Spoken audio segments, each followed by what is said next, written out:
The late afternoon sun cast golden rays over Lagos as the private jet touched down at Murtala Mohammed International Airport. Inside, Raphael Chukwuma unbuckled his seatbelt, stretched and exhaled deeply. The return had been long overdue. After spending the last 8 years traveling across Europe, obtaining multiple master's degrees and finally a PhD in economics from the University of Cambridge, Raphael was a walking embodiment of excellence. Fluent in French, well-versed in European politics, and a guest lecturer at institutions like ETH Zurich and Sciences Po. He was more than just brilliant, he was intimidating. But despite the accolades, the applause, and the awards, Raphael's heart was wrecked. His last relationship, a 5-month whirlwind with a Persian heiress named Celeste, had ended with a betrayal that still tasted bitter. Celeste had loved his power, his last name, his money, but not him. Not Raphael the man, just Raphael the bank. Now, back in Nigeria, he had no interest in rejoining the dating circus. 2 days after returning, he sat on a wide leather couch in his family's Victoria Island mansion.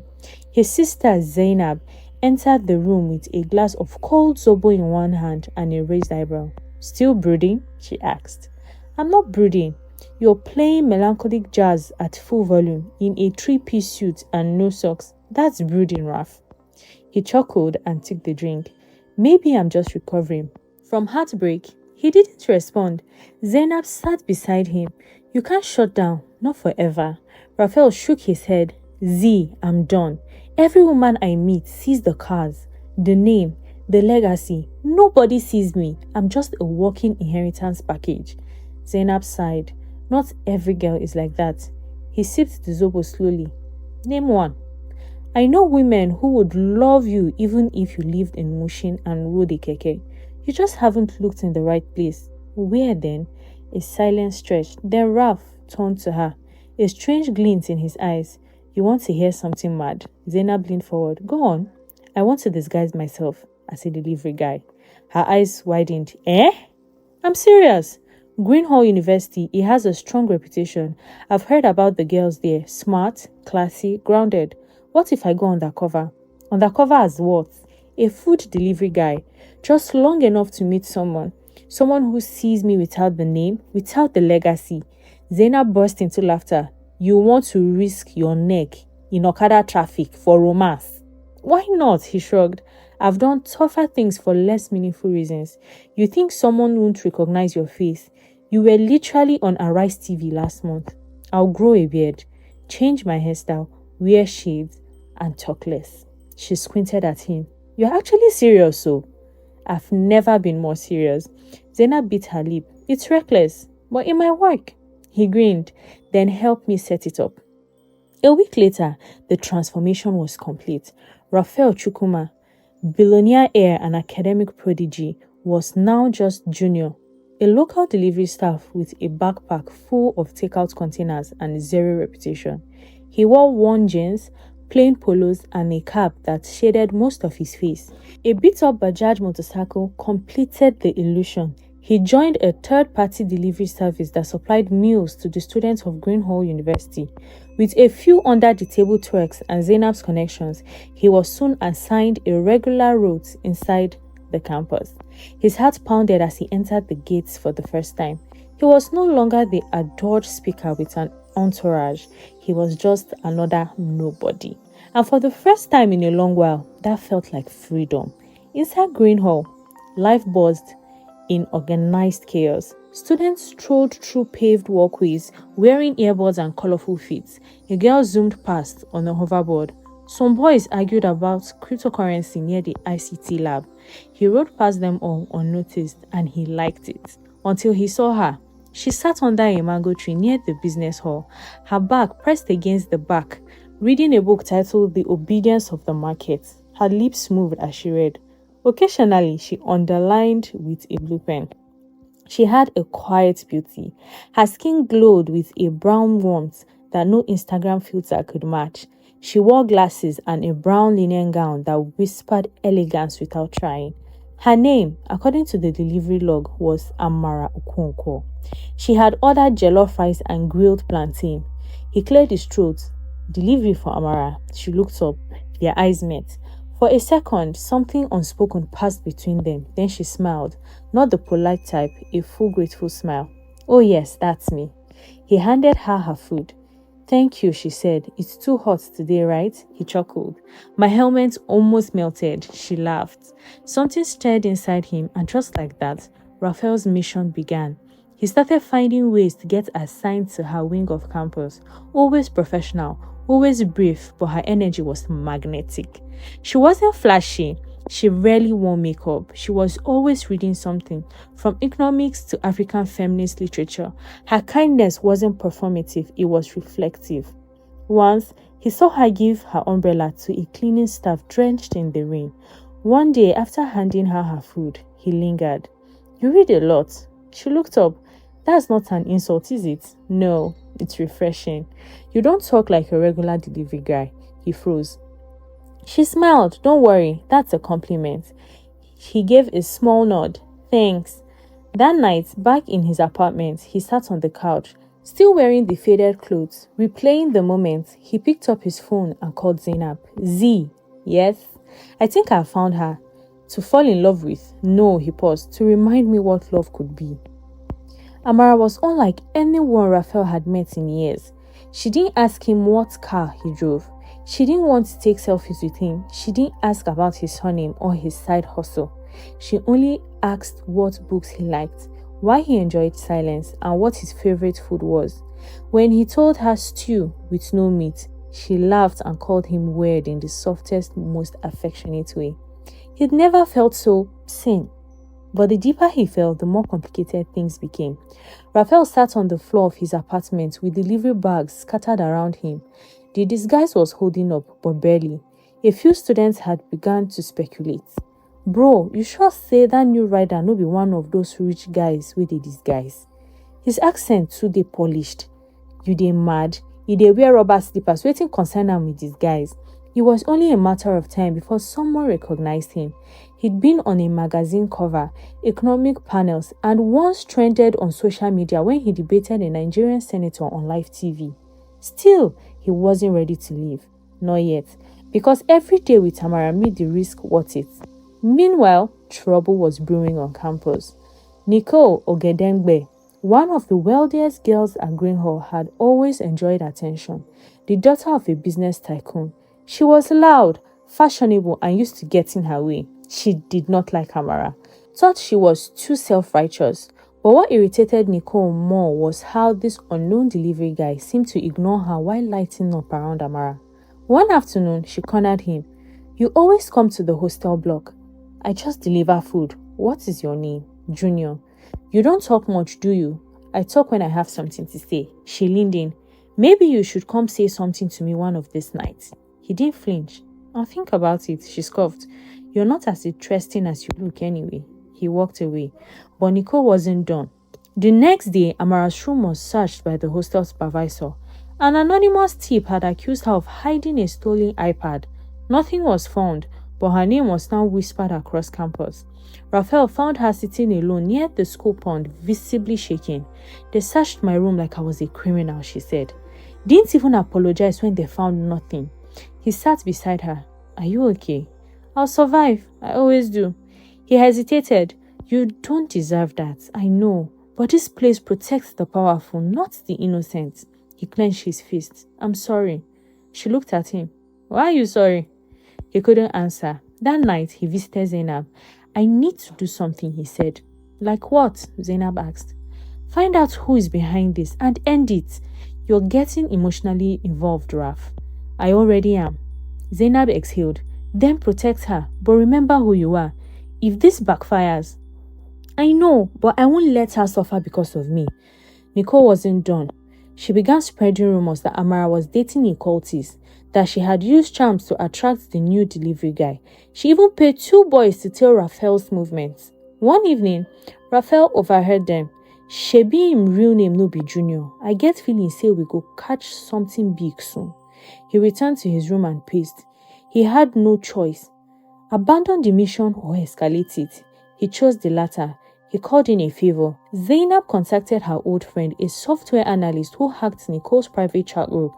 Screenshots revealed her entire operation, framing Amara, paying off gossip pages, bribing hostel authorities. Raphael had proof, but revealing it would also expose his identity. He stayed up all night. By morning, he knew what he had to do. He printed the screenshots, mailed them anonymously to the school admin, and dropped copies in every department's notice board. Within 48 hours, Nicole was summoned. She was suspended for defamation and harassment. Amara's name was cleared. She never knew who had saved her, but she turned to Raphael that day and whispered, "You always show up when it matters." And he knew the lie couldn't last much longer. The next few days passed with an eerie calm. Amara moved about the campus with a renewed grace, but Raphael could sense her guard had gone up. She smiled less, spoke less. Her usual calmness was still there, but it was guarded, cloaked in suspicion. He felt the weight of his deception more heavily now. And still, he couldn't stop seeing her. Each delivery became a ritual, not just food, but a quiet moment they both seemed to need. A wordless exchange that lingered long after he rode away. Then one Friday afternoon, he found her, waiting under the mango tree, not with food, but with 2 chilled soft drinks and puff-puff in a brown paper bag. "For once, you're not the one delivering," she said. He laughed. "This is a setup. Obviously, now sit." He sat. She handed him a drink. "Do you always know when people are lying?" she asked. He blinked. "What?" "I mean, do you sense things when people wear masks?" His throat went dry. "Why?" "Because I think I've gotten used to spotting it, and I've been wondering something about you." He kept quiet. "I don't think you're just a delivery guy." His heart hammered. She looked at him. "You're educated. You quote authors. You never flinch when people talk about the elites, but your eyes, you've seen that world before." Still, he said nothing. "I won't ask who you are, not yet, but I want to know what you're afraid of." He turned to her slowly, losing the one thing that never felt real. Amara inhaled sharply. Then she nodded. "Okay, no more questions." But questions were still being asked, just not by her. Nicole's suspicion had left a vacuum in the campus gossip hierarchy, and a few bitter influencers decided to dig. One posted a blurry image of Raphael delivering food with the caption, "Someone find this guy. I swear I have seen him on CNN before." The post gained traction. Raphael received a message from Zainab the next morning. "Z, you need to end this now." Raphael, "Not yet." "They are getting close. If your name leaks before you tell her yourself, everything falls apart." "I will tell her this weekend." He didn't sleep that night. Saturday came. He asked Tamara to meet him in front of Green Hall Amphitheater at 6 p.m. When she arrived, he stood in a plain white shirt and dark jeans, no cap, no shades, hair freshly trimmed. She approached, confused. "Where's your bike?" He smiled nervously. "No bike today." She looked at him. "You look different. I need to tell you something." They walked to the back of the amphitheater where no one could hear them. He took a deep breath. "My name isn't Junior." She nodded slowly. "My real name is Raphael Chukwuma." She blinked. "The Raphael Chukwuma." He nodded. "I studied abroad. I'm from money, too much of it, and I've been hurt. Used, seen as a bank account, not a person. I came here to find someone who saw past all of that." Her arms were folded now, guarded. "And you picked me, like some social experiment." "No, never. From the moment you smiled and said thank you, that first day, everything changed. I didn't plan to fall, but I did." She paced. "So this was all a lie?" "No, the disguise was a lie, but everything else, the laughs, the moments, and the feelings, those were real." She turned away. He reached for her hand, but she pulled away. "I need time," she said. "I understand." She walked off without another word. He stood there, heartbreaking. For 3 days, she didn't reply to his messages. He didn't see her on campus. Then one evening, he found an envelope at his hotel gate. No name, just a card inside. "Love without honesty is a betrayal, but honesty without love is cruelty." It wasn't a rejection, but it wasn't acceptance either. She was thinking, processing. Meanwhile, another storm was building. A blogger named at Campus Leaks Niger posted Raphael's full identity with side-by-side images from his TEDx talks and his delivery guy's profile. The post went viral.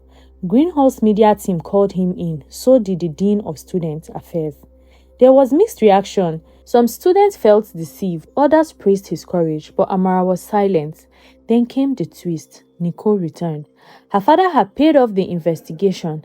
Her suspension was lifted and she returned to campus with revenge in her eyes.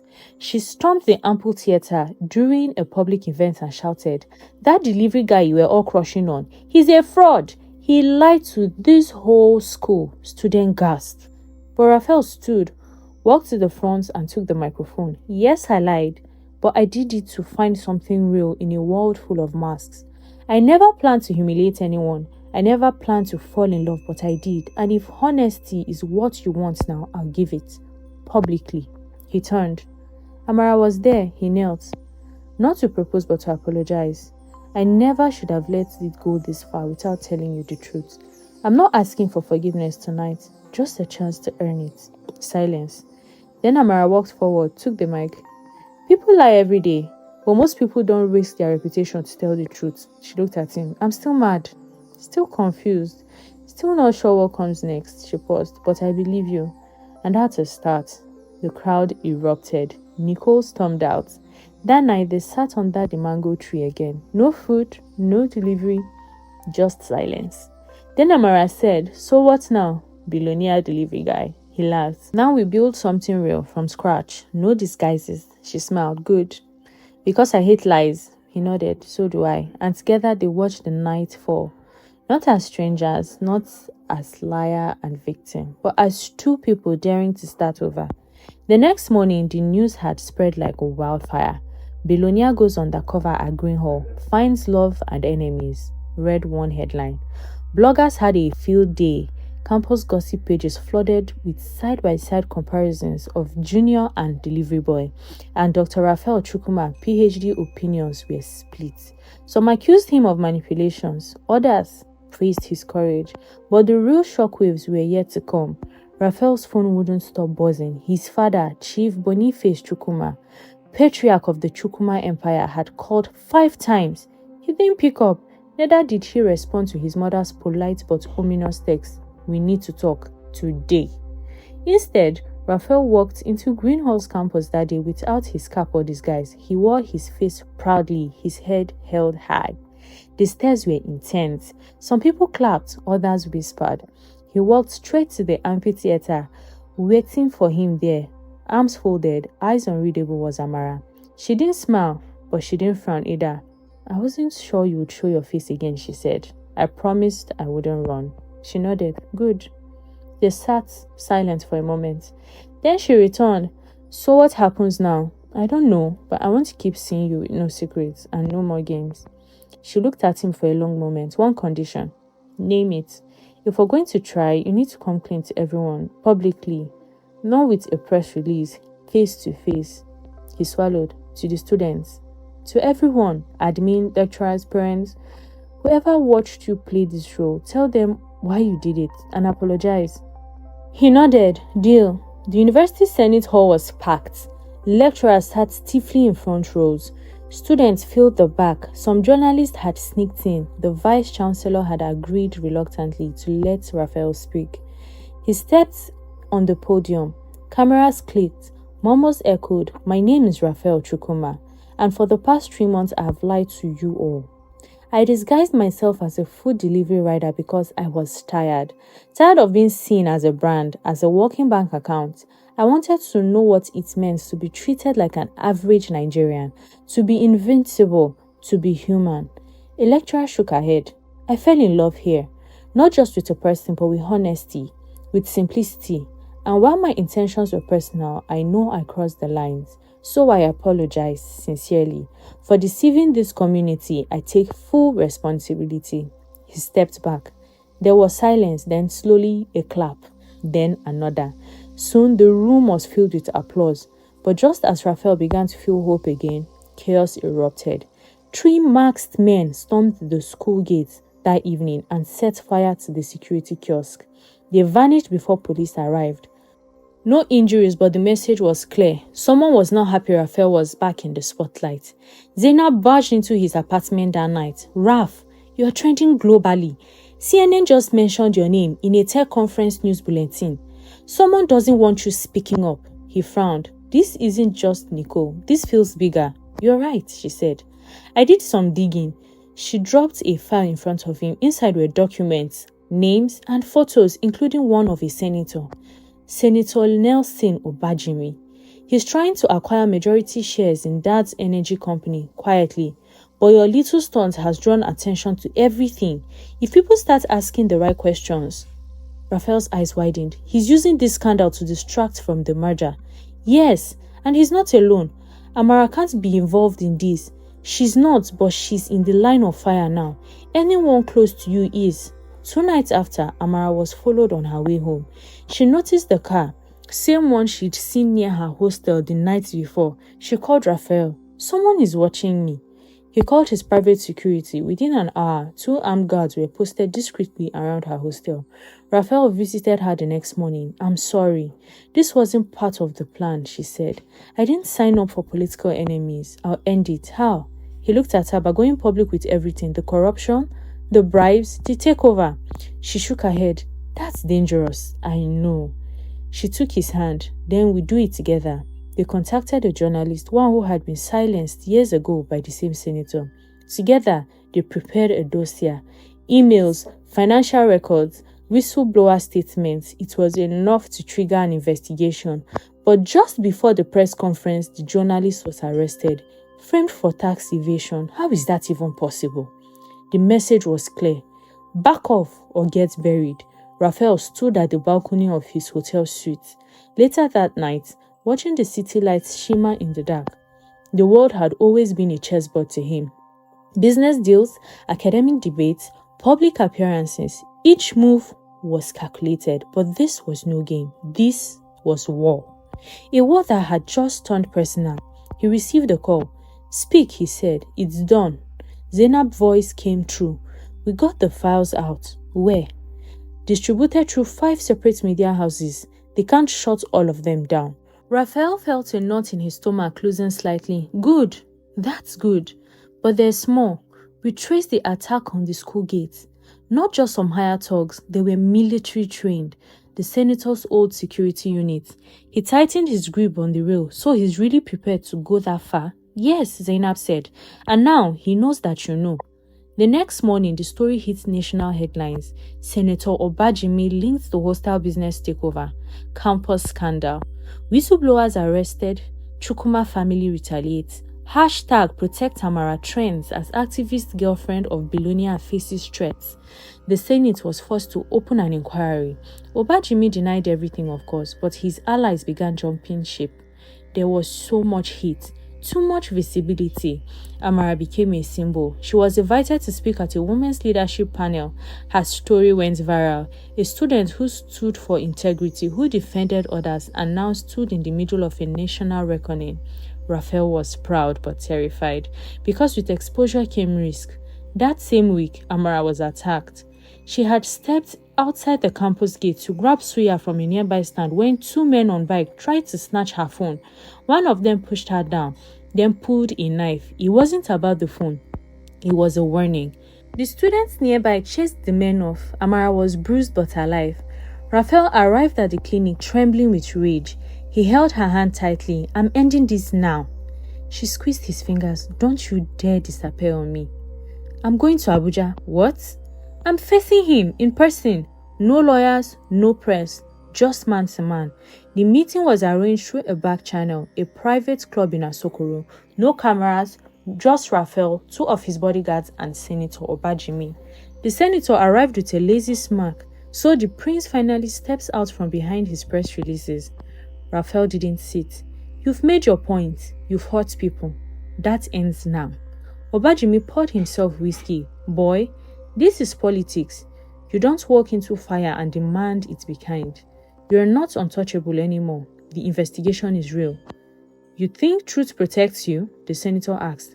This country runs on power, not truth. Your girlfriend, what is she? A pawn? A project? Or a matter? Raphael's eyes darkened. She's the reason I haven't buried you already. Obajimi laughed. Careful now. Royalty or not, you are still mortal. You're right, Raphael said. but so are you. He turned to leave.